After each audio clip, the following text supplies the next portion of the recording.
เอาเอาแดดออกไปเศร้าแต่ฝนกับบนตกเพื่อโอ้พี่น้องไม่ฝนตกหนาวขึ้นแหล่ในกล้องวิดีโอไอโฟนเนี่ยมันขาคนพี่น้องสบายดีครับพี่น้องสวัสดีตอนเช้ามาหดพักหดหนา บ่มียังดอกมาทักทายหลังปีใหม่สงกรานต์พี่น้องเกิดมาเพื่อทักให้เจ้าสงกรานต์มีตั้งหลายมือบ่ได้เป็นเล่นน้ำจ้ามือบ่ได้เล่นมีแต่แบบว่าไปนั่งเล่นอยู่เพื่อนหมู่ซุ่มแซวเขาไปเล่นน้ำพี่น้องเลยกลับไปซอยเวียกงานเพื่อนหมู่บ่ได้ไปสายน้ำไม้ถูกขาออกกันเลยพี่น้องเกิดมาเพื่อรับใช้เจ้าจะให้เบิ่งน้ำไม้ออกงามเวลานางหดต้นไม้นะนางหดแบบนี้อะไรพี่น้องสิบฮอด3 ชั่วโมงอย่างได้1 นะเพื่อสิแล้วนะพ่อหดหลายหดเป็นน้ำอ่างแบบนี้เพราะว่ามันเป็นหนาแรงเนาะเกิดมาเพื่อรับใช้เจ้ากับบ่ได้ไปสายอยู่แบบนี้แหละห้าวพี่น้องทุกอย่างมันมีหลักเหตุหลักผลพี่น้องอย่าเพิ่งตัดสินใจว่าเรื่องอีหยังบางทีเฮาชินกับการอยู่แบบนี้เฮากะเลยบ่ค่อยได้หน่อไม้ออกหลายใส่เบิ่งพี่น้องเดี๋ยวใส่เบิ่งตั้งแต่อาพุ่นขี้หมูมาใส่นี่มีแต่หน่อใหญ่ๆซับมาต้มเด้แต่ให้มันขึ้นก่อน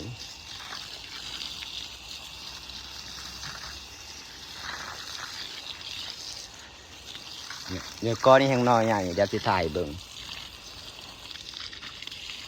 สงกรานต์ก็ไม่ได้เป็นเล่นอยู่ในกะลาเลยพี่น้องก็อยู่ในเฮือนนี่แหละทุกอย่างมันมีหลักเหตุหลักผลพี่น้องแต่บางสิ่งบางอย่างมันก็เว้าบ่ได้เนาะแต่กาต้องใช้คำว่าอย่างชีวิตคนเฮานะแต่ละอย่างมันมีหลักเหตุหลักผลหรือว่ามันมีแบบหลายๆอย่างนะมันมีองค์ประกอบหลายอย่างมันกะแบบบางทีมันกะเว้าไปมันก็ไม่แต่เรื่องแบบว่าเว้าไปก็บ่ดีว่าอะไรล่ะก็ได้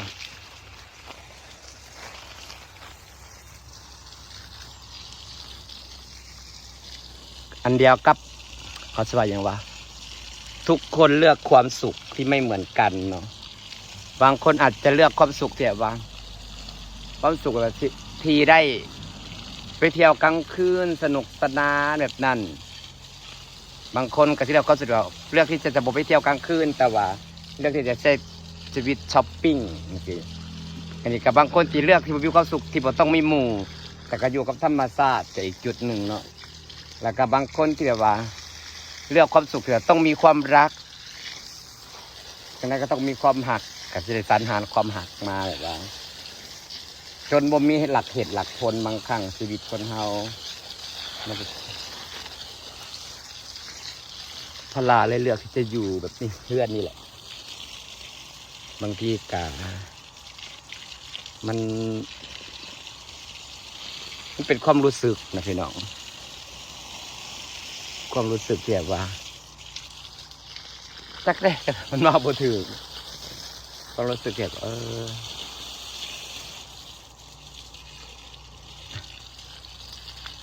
แต่บางคนก็เว้าให้ร้ายขนาดอยู่ผู้เดียวแต่เขาอยู่หลีกเลี่ยงที่จะบ่มีการไปนั่นอันนี้ยังมีคนตามมาว่าแต่ว่าเขาก็แบบกระสร้างปล่อยวางเพราะว่าบางคนเขาเห็นแต่ในจอแต่เขาบ่ฮู้ความจริงหลักเหตุหลักจริงในบางสิ่งบางอย่างนะอยู่แบบนี้แหละมีความสุขดีบ่ต้องไปเบียดเบียนไผบ่ต้องไปเบียดเบียนไผแล้วก็บ่ต้องไปเกินอะไรอย่างว่าชีวิตอยู่โดยที่ไม่มีหนี้ก็พอแหละเนาะบ่จะเป็นต้องรวยบ่จะเป็นต้องรวยขอแค่บ่มีหนี้และขอแค่บ่เบียดเบียนชีวิตผู้ใด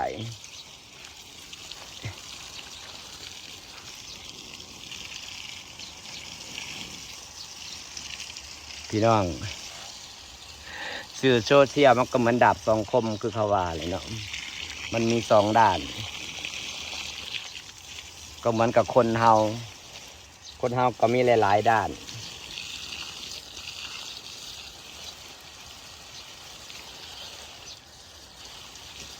เพราะฉะนั้นเฮาอยู่ต้องเบิ่งกันดีๆพี่น้องเฮาจะพาตัดสินว่าอันนี้เป็นแบบใดนี่เป็นแบบใดเดี๋ยวใส่เบิ่งหน่อไม้เหมือนหน่อไม้หน่อนี้แหละพี่น้องนี่ทุกอย่างมันมีหลักเหตุหลักผลหมดพี่น้องเห็นปะทุกคนมีจุดประสงค์ของแต่ละคนทุกคนเลือกความสุขที่แตกต่างกันทุกคนอาจจะมีความสุขในรูปแบบนี้ก็มีความสุขในรูปแบบนี้แต่เฮากับบอกขอเลือกที่จะไปเบียดเบียนและไปอย่างเขาแต่ในบางสิ่งบางอย่างเขาก็ต้องแบบว่า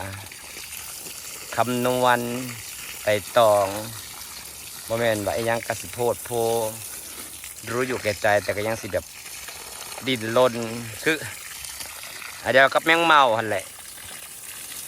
รู้อยู่ว่ากองไฟแต่แล้วถ้าทำไมยังต้องดิ้นรนไปแต่ว่าก็เป็นประเพณีมันเนาะเหมือนหน่อไม้หน่อนี้เริ่มใหญ่แล้วพี่น้องเอ้ยเริ่มสิเป็นก้อนหน่อไม้แล้วจ้า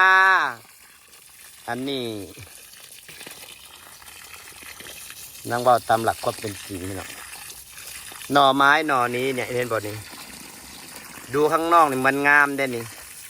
แต่พอแกะเข้าไปข้างในนี่แข็งขัดก็อย่างนี้นี่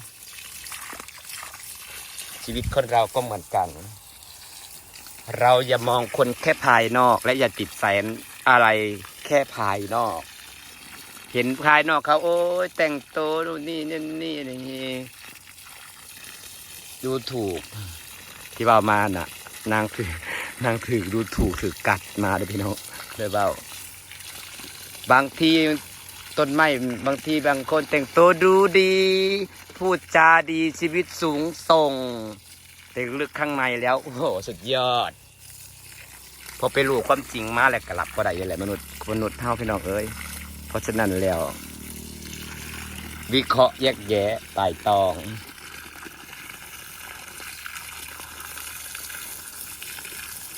เหมือนกับไปเรื่องอาเซียอย่างอาเซียเสียปลอมตัวเขาไปทั่วไปหลอกคนอื่นรวยจะถ่ายตัวเองไปหลอกเอาเงินเขาชีวิตมนุษย์ท่อลายสังคมเฮากันอันตรายเนี่ยนะพี่น้องเนาะบางที่กันหนากากเขาหากันลายสร้างหนากากเขาหากันลายโพด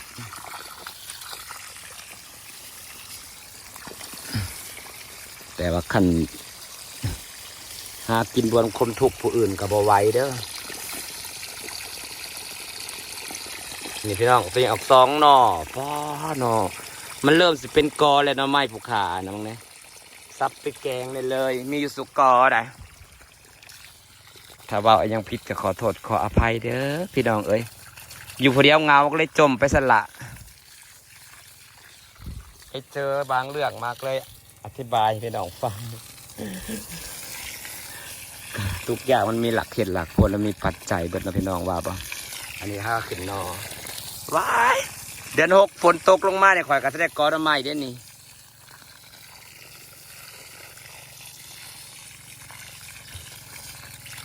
พอล่าเลือกที่จะอยู่ในกะราดีกว่านะคะ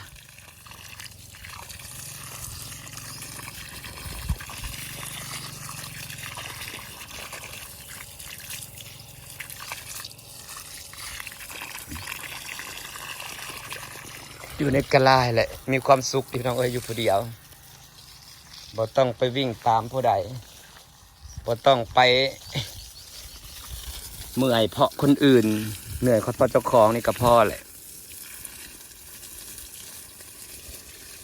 ชีวิตคนเรามันย่อมมีการเปลี่ยนแปลงมันบ่คือเก่าดอกพี่น้องเอ้ย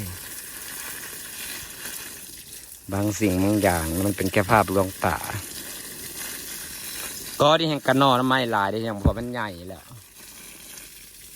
หดน้ำแต่พอสิแล้วนั่งโหจังสิละแต่ว่าน้ำฝนนี่มันคือสีมีแบบว่าออกเส้นมันมีอย่างหลายเนาะแค่ฝนตกลงมารอบเดียวเนี่ยต้นไม้มันสดชื่นแบบว่าสดชื่นคือแบบสัตว์ขึ้นเลยเด้ในต้นไทรเกาหลีน่ะใหญ่เลยไหม ใหญ่ครับโอ้อยากกินหมูกระทะเด้มาแรงไปกินหมูกระทะป่ะ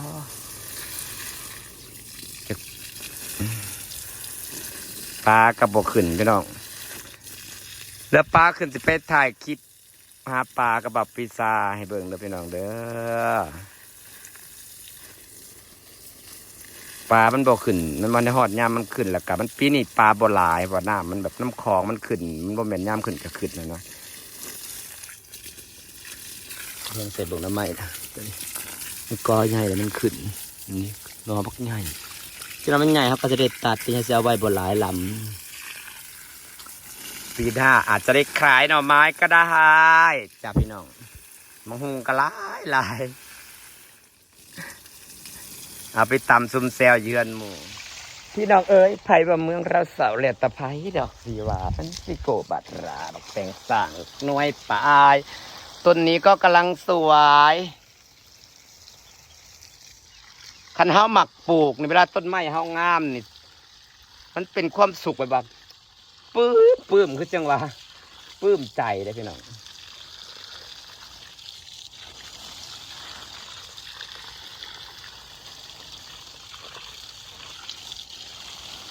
ค่อยเป็นค่อยไปให้มันใหญ่ก่อนให้มันใหญ่วิดอันนี้ว่าเดี๋ยวนี้มันพอได้กระหาเงินยากเกิดปัญหาหลายๆอย่างพี่น้องทั่วโลกว่าจะเรื่องขึ้นภาษีว่าจะเรื่องอิหยังของแพงขึ้นเพราะว่าขึ้นภาษีนำเข้านะยังกระแพงขึ้นแล้วกับสังคมกับปั่นป่วนหลายอย่างพายุภัยพิบัติโอ้ไปเห็นไอ้ยังเกาะอยู่พม่าน่ะในเมียนมาน่ะไหมข้าเจ้าเผาศพข้าเจ้าโยนเขาแล้วโอ้ชีวิตมนุษย์ทำบ่แน่นอนเอลีเนาะดีๆกระตึกถล่มมาทำลายชีวิตคนหลายๆแบบเฮาก็จะสิเป็นแนวใดเนาะเดี๋ยวนี้คนแห่งทำลายธรรมชาติหลายแต่ว่าลาวนั้นบ่ค่อยมีตึกสูงหลายพี่น้องนี่ก็เลยอยากปลอดภัยนี่หลังอยู่ยังจันทร์ครับก็กำลังเริ่มพัฒนาเพราะว่าไรไอห่าพี่น้องก็คัดเราผิดยังกับขอโทษขออภัยเด้อเขามาทักทายยามเศร้าที่บ้านสวนแต่ละมื้อก็เดี๋ยวนี้แหละแต่เป็นคนที่ฮดต้นไม้นะบ่แม่นว่าสิฮดรวบๆแล้วก็ไปได้โฮดจนแบบว่าให้มันอันนี้แล้วก็ไอ้ที่ก็ฮดดูฮดเสมอแต่ว่าต้องการให้มันเขียวขึ้นหนาฝนในมึงนะมันสิเขียวบ้างจะในฝนตกลงมานี่กษัตริย์แหละสิพาบรรยากาศไปซ้ำนี้พี่น้องค่ะผิดพลาดประการใดก็ขอโทษขออภัยเด้อพี่น้องคำบอกบางสิ่งบางอย่างอาจจะบทถือใจหลายๆคนก็ขอโทษขออภัยแล้วก็ขอบคุณคนที่ยังเข้ามาดูพล่าอยู่ผู้เดียวแบบนี้แหละพี่น้องขอบคุณที่เข้ามาดูเด้อ